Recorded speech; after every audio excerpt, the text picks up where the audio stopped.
说一下这个拓普联上这个 T10 X Gun Pro 的一个3轴云台它这个采用的是一个这个3轴云台呢是采用10倍光学变焦，然后像素的话在400万，然后它的的一个角度吧一个3轴云台，3轴云台这个航向这个转向的话，基本上是可以左右达到正负240，就是向左转240，向右转240，就转死了。然后它的一个这个横滚的话是可以达到45度的，这个3轴正稳可以达到45度。然后这个俯仰的话是向上45，这个我们是可以控制的向上。向下的话是可以达到100度，相当于就是正的45度，负的100度。然后这个它的一个供电的话，它的一个供电，我们这边一个供电的话，我这里给它一个供电我这自己改装了一下，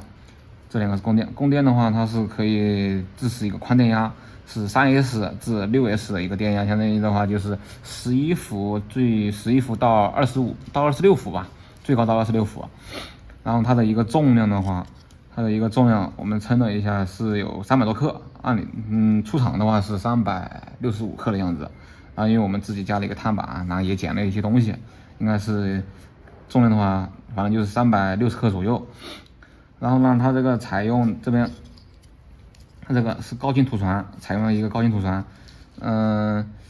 采用了 HDMI 高清图传。这边的话，我们是直接插到一个图传上，然后让它进行一个实时回传。然后这个还有的话，它的一个内存卡的一个最大支持好像就只最大支持32个 G， 它记录下来的话是 MOV 的一个格式，然后1080的一个视频。然后的话，这上面呢还有几个功能，就是它的一个拍照，然后录像然后还有一个变焦，还有一个放大和一个缩小的一个过程。然后的话，这个呢我们就是要连上我们的图传，然后我们再进行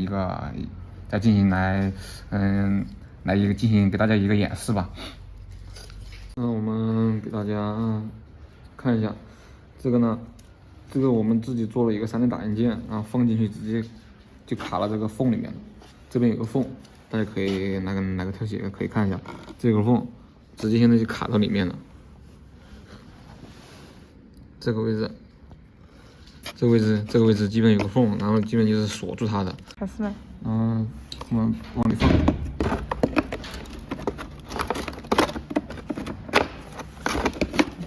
往里放的话，两边对齐，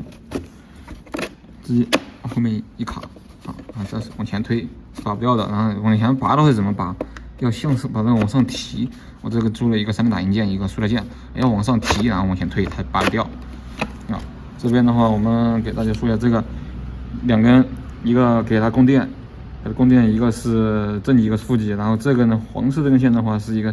S80线，S80线呢，我们因为要接到这个接收机上，这个云卓的 H1 的接收机上，相当于我们是共用了一个 S80口，就是和飞控加上云台是共用了它的一个 S80口。我这边供电的话是供的，这边是12伏的一个电压，好，然后这边的话我们再高清线把它接上 HDMI， 好，给它接上就可以了。